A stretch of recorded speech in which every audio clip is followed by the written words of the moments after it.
Hello dear all, welcome to our channel Smart Indian Model School. Smart Indian Model School present Smart Indian EduFun classes. EduFun online classes includes course studies of playgroup to class 12, emotional and communication skills, happiness classes and DIY activities. Hello बच्चों, now we will discuss about unit of g. G is gravitational constant. Okay, so we know that from Newton's law of Newton's gravitational law or universal law of gravitation, the force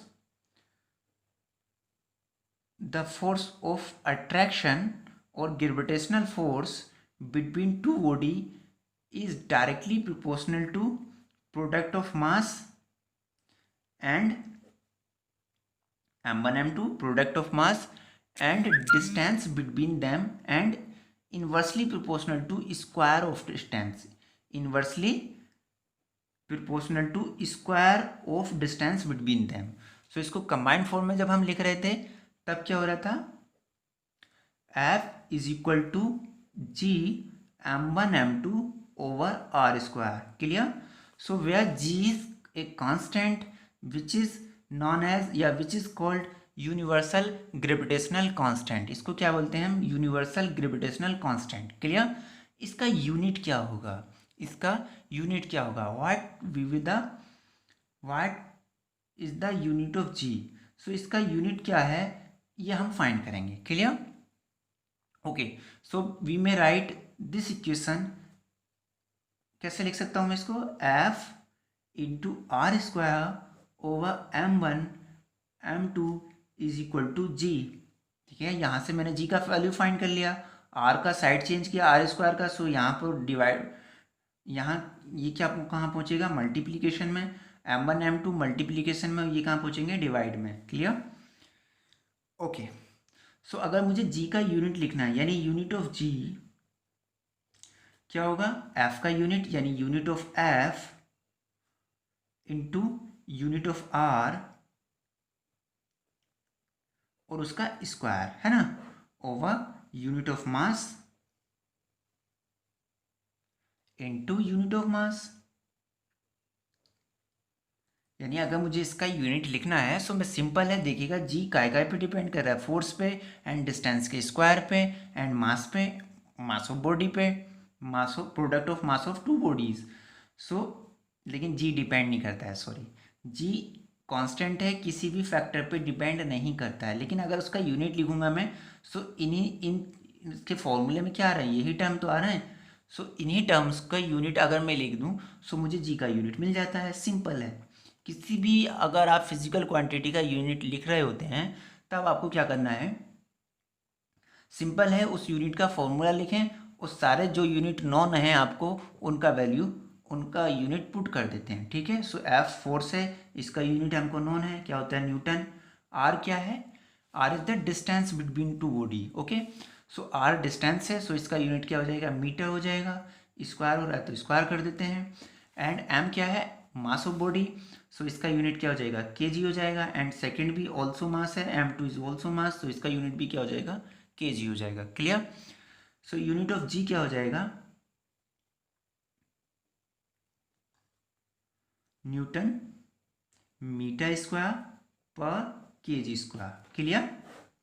ये सारे student को clear हो गया होगा इसका unit कैसे find करते हैं. ओके, अब नेक्स्ट बात कर लेते हैं हम value of ji.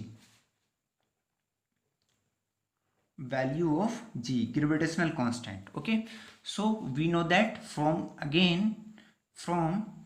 Newton's gravitational law, F is equal to g m1 m2 over r square. Okay, हमने सपोज कर लिया m1 is equal to m2 is equal to 1 kg. यानी ये जो आपके टू बॉडी हैं उनका मास कितना है? 1 kg और इसका मास भी कितना है? 1 kg. क्लियर?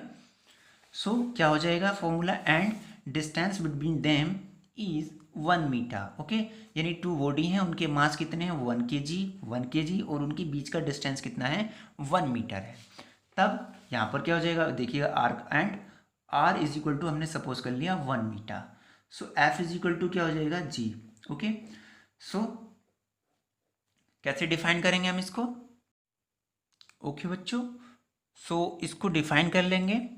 कैसे डिफाइन करेंगे, द वैल्यू ऑफ जी और gravitational constant is equal to force of gravitation. ये क्या है, फोर्स ऑफ ग्रेविटेशन है, is equal to force of gravitation. कौन से फोर्स ऑफ ग्रेविटेशन के इक्वल है, which exist between two body of unit masses, two body of unit masses kept at A